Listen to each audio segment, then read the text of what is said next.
Hola. Franco murió el 20 de noviembre de 1975. Un par de días después, Juan Carlos fue coronado como rey. Yo recuerdo esos días con una intensidad relativa porque todo estaba sometido a lo que estaba sucediendo en Madrid. Al entierro de Franco, la Capilla Ardiente, todos los actos oficiales. En la calle había poco movimiento. En ámbitos privados había mucho cuchicheo, pero en los ámbitos públicos apenas se oía nada. Recuerdo el entierro. Yo había estado en el Valle de los Caídos, no sé, 2 o 3 años antes. Yo tendría 12 o 13 años, no lo recuerdo con exactitud. Recuerdo que fue un lugar que me impresionó mucho, pero porque contenía dolor. Yo no sabía mucho en ese momento, no sabía casi nada de la historia del valle, pero había algo allí que... Lo único que tengo que reconocer que me impresionó, no sé si gratamente, pero sí fue el tamaño de la cruz y las esculturas que están a su pie, que era mastodóntico. La cuestión es que luego por la tele veía el Valle de los Caídos y había ahí una sensación de que terminaba algo, pero no sabíamos muy bien qué iba a empezar.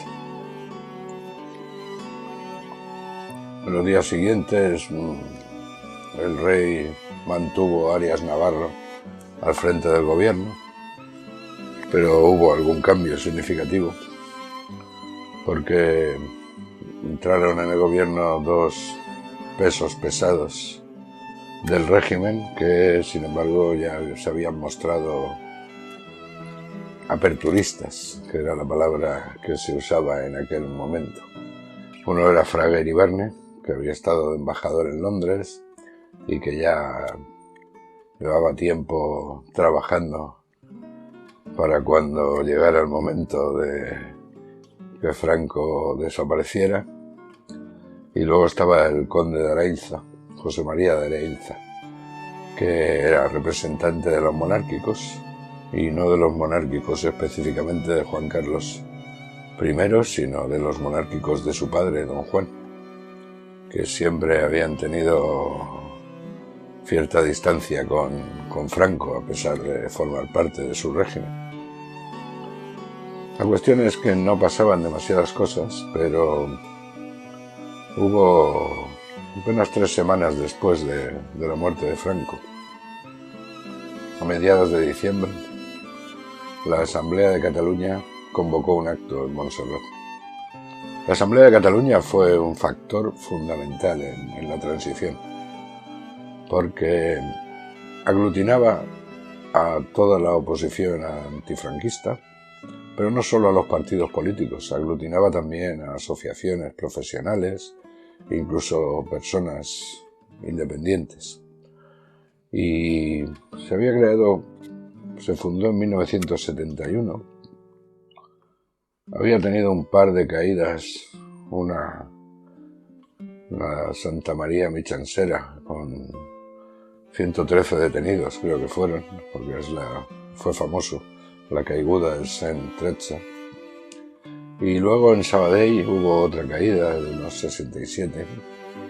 Fueron reuniones de la Comisión Permanente de la Asamblea. En la de Sabadell detuvieron a un camarada del partido de Buen Pastor. Y a pesar de esas caídas, la Asamblea no se resentía, porque formaban tantas entidades parte de ella que no había caídas subsiguientes. No se descabezaba la Asamblea porque era un punto de encuentro, por decirlo así. Y fue muy importante, desde luego, porque muchas de las movilizaciones que se llevaron a cabo en Cataluña eran impulsadas por la Asamblea. Y ese impulso era unitario. Y de hecho creo que la plataforma democrática o la junta democrática que se fundaron a nivel del Estado se miraron en el espejo de la Asamblea de Cataluña. La cuestión es que a mediados de diciembre hubo una convocatoria en Montserrat y fuimos en autocar, un autocar que salió desde Buen Pastor. Y en ese autocar no solo había miembros de la Joven Guardia Roja o del Partido del Trabajo, estaban también algunos militantes del PSUC y algunos de los que formaban parte del círculo más cercano a la Iglesia. Era un movimiento unitario y recuerdo que llegamos a Montserrat y los militantes más mayores, alguno del PSUC, como Ángel, le llamábamos Angelillo porque era un hombre chiquitín, pero era un luchador que llevaba toda la vida luchando contra el franquismo. Y estábamos todos ahí, los más jóvenes en nuestra inconsciencia, los más felices, los más mayores algo inquietos, porque claro, Montserrat no era el lugar más adecuado para hacer un acto y poder salir. Montserrat se cierra muy fácilmente y había un cierto recelo, porque normalmente los partidos en la clandestinidad, cuando hacían algún acto reivindicativo, siempre tenían en cuenta las cuestiones de seguridad y las maneras de escapar si la policía te cercaba.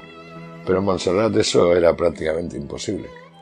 Recuerdo que andábamos por la explanada, estaba medio lloviznando, había muchos grupos en la explanada frente al monasterio, muchos grupos. Y se notaba que todos, o la inmensa mayoría de las personas que estaban allí, o que estábamos allí, estábamos porque había una convocatoria de la Asamblea de Cataluña. Y recuerdo que de repente, en lo alto de las rocas que están sobre el monasterio, dejaron caer una señera. Y no recuerdo si también una pancarta, la verdad es que no tengo tan claro.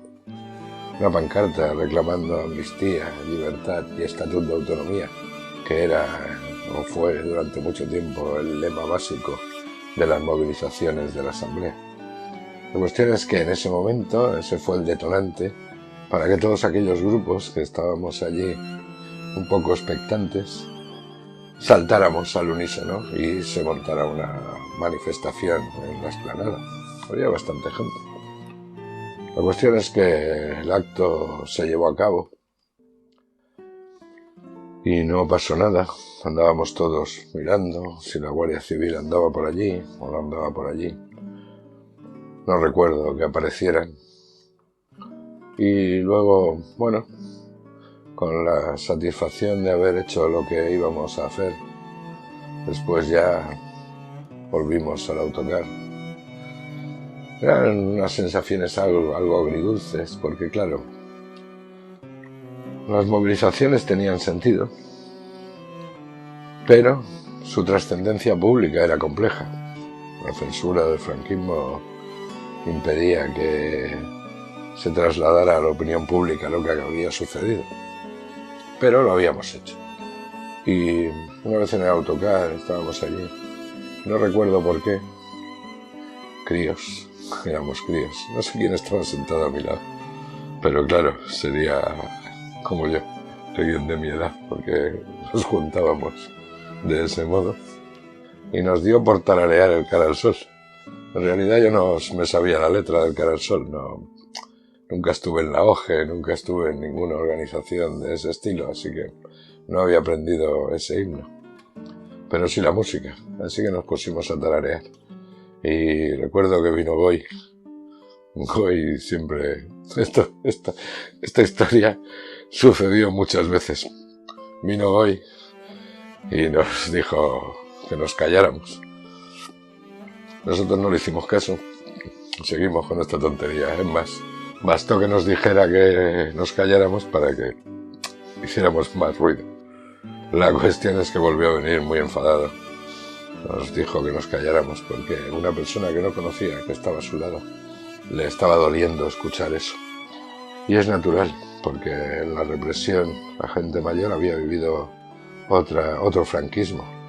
Los más jóvenes habíamos vivido un franquismo diferente.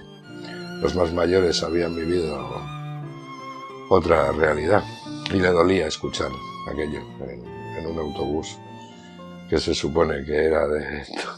se supone no, éramos todos contrarios al franquismo. Recuerdo eso. Y realmente éramos críos y hacíamos cosas de críos.